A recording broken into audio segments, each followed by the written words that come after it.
Hello friend, आप सभी कैसे हैं। आप लोगों का एसएम आईटीआई जोन में स्वागत है। मैं सुदर्शन कुमार आप लोगों को एसी मशीन बाइंडिंग में आकृति के आधार पे कितने प्रकार के बाइंडिंग होते हैं पिछले क्लास में चर्चा किए थे। आज बचे हुए को देखते हैं। चलिए, ये मेरा आगे है 5वें नंबर पे 4 का। मैं पिछले क्लास में चर्चा कर चुके हैं। ये 5 को देखिए, flat loop non overlap binding. Flat loop non overlap binding, इसको क्रम से जाने कि फ्लैट लूप है, लूप बना हुआ है। लूप जिसको आप क्या करते हैं, एक इस शेप में बना दिए हैं, एक लूप बना दिए बोल नुमा, ये आपका लूप है। नन ओवरलैप कर रहा है। नन ओवरलैप करने का मतलब वो एक दूसरे पे क्या कर रहा है, चढ़ा हुआ नहीं है, यानी एक दूसरे को क्रॉस नहीं कर रहा है। सब ये जो एक लूप बना, ये बंद आकृति बोल दीजिए, ये बंद आकृति है फाइल का। फिर एक दूसरा देखिए, ये बंद आकृति हो गया। ये वाला जो देख रहे हैं, ये बंद आकृति है। ये फिर ये दूसरा देखिए, ये बंद आकृति है, ठीक है। ये तीसरा देखिए, ये बंद आकृति है ना। तो ये लूप कैसा है, बंद आकृति वाला है। लूप कोई हम लूप जो है यहाँ, वो बंद आकृति के समान हमें, ये क्या नन ओवरलैप कर रहा है। नन ओवरलैप मतलब सब देखिए, हर एक कॉइल क्या है, अलग अलग है, ठीक है। तो इसी को हम लोग कहते हैं flat loop non overlap binding. जो ये बाइंडिंग है, ये आपका जो है कहीं कहीं आपके एग्जाम में आपको कभी कभी फिगर दे देगा और पूछेगा ये किस प्रकार का बाइंडिंग है, तो आप फिगर को जरूर याद रखिएगा। इसमें क्या होता है कि समान कॉइल पिच के आकार के छोटे कॉइल लेते हैं हम लोग। देखिए, तो समान कॉइल पिच आकार एकदम सभी जो ये लिए हुए हैं फ्लैट लूप जो देखिए, ये लूप सारा जो लूप है, ये समान आकार का और छोटा कॉइल होता है, ठीक है। ये याद रखिएगा कि समान आकार के हम इसमें कॉइल लेते हैं, पहला पॉइंट। और इसको आमतौर पे हम लोग सिंगल फेज पंखा में यूज करते हैं। ये मोस्ट इम्पोर्टेंट, अगर कभी पूछेगा कि सिंगल फेज पंखा में हम लोग आमतौर पर कौन सा वाइंडिंग यूज करते हैं, तो आप ये बता दीजिएगा कि फ्लैट लूप नॉन ओवरलैप को हम लोग यूज करते हैं, ठीक है, क्लियर। अब दूसरा चलते हैं flat loop overlap. Flat loop overlap, यहाँ तक नॉन ओवरलैप, एक दूसरे से क्या था, सटा हुआ नहीं था, एक दूसरे से क्रॉस नहीं करता था। लेकिन यहाँ पे फ्लैट लूप ओवरलैप इस बार क्या कर रहा है, ओवरलैप कर रहा है, या उसी को हम लोग दूसरे नामों से जानते हैं, चेन बाइंडिंग, ठीक है। चैन तो आप लोग देखे होंगे। चैन बाइंडिंग, अक्सर चैन क्या होता है, देखिए इस तरह जो चैन बनाते हैं, ये एक दूसरे पे इस तरह होता है, चैन नुमा, है ना। तो देखिए यहाँ पे क्या है, एक बाइंडिंग दूसरे बाइंडिंग को क्रॉस कर रहा है, ठीक उसी नुमा यहाँ पे देखिए, यहाँ पे जो हम बाइंडिंग लिए हुए कॉइल लिए, देखिए एक कॉइल ये है और फिर एक दूसरी, उसके बाद देखिए एक छोटा कॉइल ये है, यानी एक बड़ा है, फिर दूसरा छोटा है, फिर बड़ा है, फिर छोटा है, फिर बड़ा है, फिर छोटा है। यहाँ पे देखिए कि ये क्या कर रहा है, अगर इसका कॉइल का ये साइड देखिए, ये स्लॉट में डालें, ये डाल रहे हैं स्लॉट में, तो इसके साथ हम क्या कर रहे हैं, ये छोटे कॉइल को भी डाल रहे हैं। जो बाइंडिंग बना है, एक कॉइल का ये साइड डाले, बड़े कॉइल का ये दूसरे कॉइल वाला का भी इसी में डाल रहे हैं, यानी ओवरलैप कर रहा है। तो ओवरलैप कर रहा है, तो ये देखने में कैसा आपको दिख रहा है, चैन के समय। चैन तो वही होता है ना, ये मान लीजिए ये ऐसा है, ये इस तरह था, इसी के ऊपर में फिर दूसरा रहता है, फिर इसी के ऊपर में तीसरा, इसी तरह एक कड़ी नुमा देखिए, ये चैन है, कहीं ना कहीं इसी शेप में ये दिख रहा है। तो इसी को हम लोग कहते हैं फ्लैट लूप, ये चैन बाइंडिंग। ये आकृति देख ली, वहाँ पे क्या था, अलग अलग था, फ्लैट लूप नॉन ओवरलैप में। जबकि ये फ्लैट लूप ओवरलैप में क्या है, कि सब एक दूसरे से क्या है, बंधा हुआ है, इस तरह चैन नुमा, ठीक है। इसमें क्या लेते हैं, एक बड़ा कॉइल और दूसरा छोटा कॉइल लेते हैं, याद रखिएगा।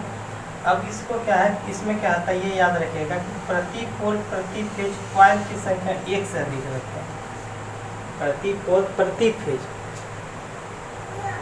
कॉइल की संख्या क्या होता है, एक से अधिक होता है। ये मुख्य इंपॉर्टेंट पॉइंट। और इसका भी प्रयोग हम लोग लेट लो ओवरलैप का वाइंडिंग हम सिंगल फेज पंखे में करते हैं। जो नन ओवरलैप का जहाँ कर रहे थे वही हम ओवरलैप वाला को भी करते हैं। ठीक है, इसमें याद रखिएगा प्रति पोल प्रति फेज कॉइल की संख्या एक होगा और इसका उपयोग हम लोग आमतौर पर सिंगल फेज पंखा में करते हैं। यानी दोनों का, एक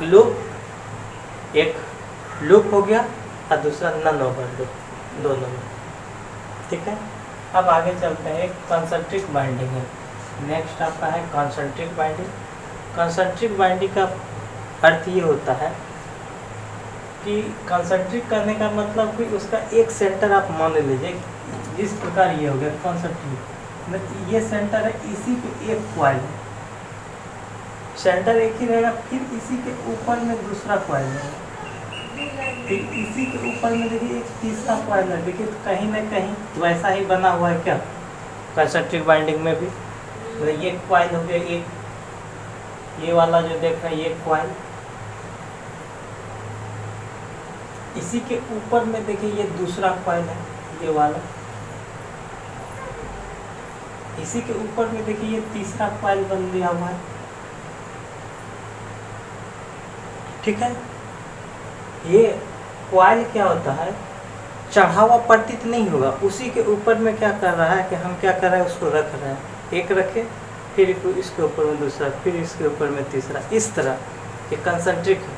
इसको हम लोग कंसंट्रिक बाइंडिंग कहेंगे। मतलब उसका एक ही सेंटर मान लीजिए और उसी के ऊपर में ऐसा रखा फिर ऐसा रखा।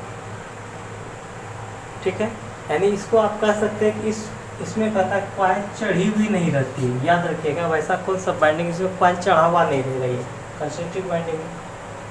अब इसमें दूसरा पॉइंट है कि संलग्न कॉइल में दो खांचों का कॉइल पिच का अंतर रहता है। संलग्न मतलब प्रत्येक संलग्न कॉइल, जैसे इसका संलग्न ये हुआ तो इसमें अंतर जो देखने को मिलता है कि दो खांचों का कॉइल पिच के अंतर के बराबर रहता है। अगर जहाँ हम देख रहे हैं कि संलग्न कॉइल के बीच में दो खांचों का अगर कॉइल पिच का अंतर है तो वो भी हम कहेंगे कंसंट्रिक बाइंडिंग है। और इसमें क्या होता है कि अधिक मेहनत का जरूरत होता है। जब इस बाइंडिंग को आप बनाइएगा बहुत ज़्यादा जो है ना आपको मेहनत की जरूरत पड़ेगी। ठीक है, फिर ये क्या होता है कि इसमें जो है सबसे मुख्य विशेषता इसका ये है कि ये बेनिफिशियल है कि अधिक इसमें क्या अधिक शीतलन का स्पेस होता है। शीतलन समझ रहे हैं, अधिक कूलिंग स्पेस इसमें रहेगा। सबसे मुख्य विशेषता अगर पूछता है कि कौन सा ऐसा बाइंडिंग है जिसमें अधिक शीतलन की आवश्यकता होती है या शीतलन का स्पेस रहता है तो आप बता दीजिएगा कंसंट्रिक बाइंडिंग। और इसको आमतौर पे हम सिंगल फेज मोटर में यूज करते हैं। इतने पॉइंट को आप याद रख लीजिएगा। क्या है कंसंट्रिक बाइंडिंग में, कंसंट्रिक बाइंडिंग में एक कॉइल दूसरे कॉइल पे चढ़ा हुआ नहीं रहेगा। पहले तो शेप याद कर लीजिएगा, इस तरह रहेगा। अब संलग्न कॉइल के बीच में क्या रहता है, दो खांचे कॉइल का पिच का अंतर रहता है। दो खांचे कॉइल का पिच का अंतर रहता है। फिर आप इसमें याद रख लीजिएगा मुख्य रूप से कि अधिक इसको मेहनत की आवश्यकता होती है इस कॉइल को बनाने में। साथ ही साथ इसमें याद रखिएगा कि अधिक शीतलन का स्पेस रहता है। कूलिंग स्पेस जो है ना इसी में ज़्यादा देखने को मिलेगा। इसको आमतौर पे हम सिंगल फेज मोटर में यूज करते हैं, इतना याद रखेंगे। फिर आपका लास्ट बाइंडिंग है स्किन बाइंडिंग। स्किन बाइंडिंग का पहले आकृति आप लोग देख लीजिए कि इसी तरह का रहेगा स्किन बाइंडिंग। स्किन बाइंडिंग में क्या होता है कि एक बहुत बड़ा आपका क्या रहेगा, एक बहुत बड़ा कॉइल है। ठीक है, एकदम बहुत बड़ा कॉइल है वो एकदम, ये जैसे देख रहे हैं ये बहुत बड़ा कॉइल है।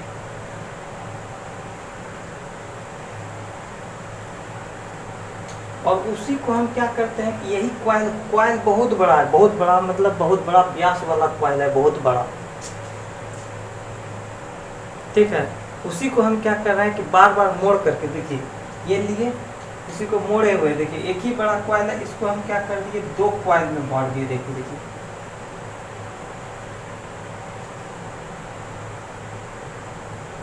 मतलब एक ही बड़े कॉइल को हम क्या करते हैं कि बहुतों सारे स्लॉट में देखिए रख रहे हैं। आप 2 स्लॉट में रखें, कॉइल था एक ही, लेकिन उसको मोड़ करके 2 स्लॉट में रख दिए। यानी आप उसमें बहुत ज़्यादा भी दे सकते हैं, बहुत सारा, एक से अधिक स्लॉट में हम उसको रख सकते हैं। ठीक है। ये स्किन वाइंडिंग, स्किन वाइंडिंग में क्या होता है कि बहुत बड़ा कॉइल दिया जाता है और उसी कॉइल को लपेट करके फिर ऐठे, फिर विभिन्न प्रकार के स्लॉट में डालते गए। फिर बहुत बड़ा है स्लॉट में फिर रखें, फिर उसको क्या किया, मोड़े, फिर स्लॉट में डालें। इस तरह करके हम ये क्या कर सकते हैं, एक से अधिक स्लॉट में रखते हैं। एक बड़े व्यास वाला कॉइल लेते हैं या बड़ा कॉइल लेते हैं, किसमें, स्किन बाइंडिंग। यानी कॉइल का वास्तविक रूप पहले इसको था, फिर यहीं से हमने क्या किया, देखिए इसको यहीं से ऐसे मोड़े, यानी ये मेरा कॉइल था, तो यहीं से हमने क्या किया, ऐसे किया, फिर ऐसे किए, फिर ऐसे, फिर ऐसे कर रहे हैं। अब क्या कर रहे हैं, फिर जो है फिर हमने ऐसा किया, फिर यहाँ से ले गए, फिर देखिए इसी में हमने क्या किया, इसी को करते जाए। ठीक है। फिर ऐसे कर, ऐसे हो रहा है, इस तरह बन रहा है, यानी एक ही कॉइल को बहुत अच्छी में कर रहे हैं। क्लियर। तो ये आप याद रख लीजिए, ये वास्तविक रूप था, फिर जब कॉइल का बाद वाला रूप जब हम मोड़े बड़े कॉइल को। ठीक है। तो यदि आपको ये क्लास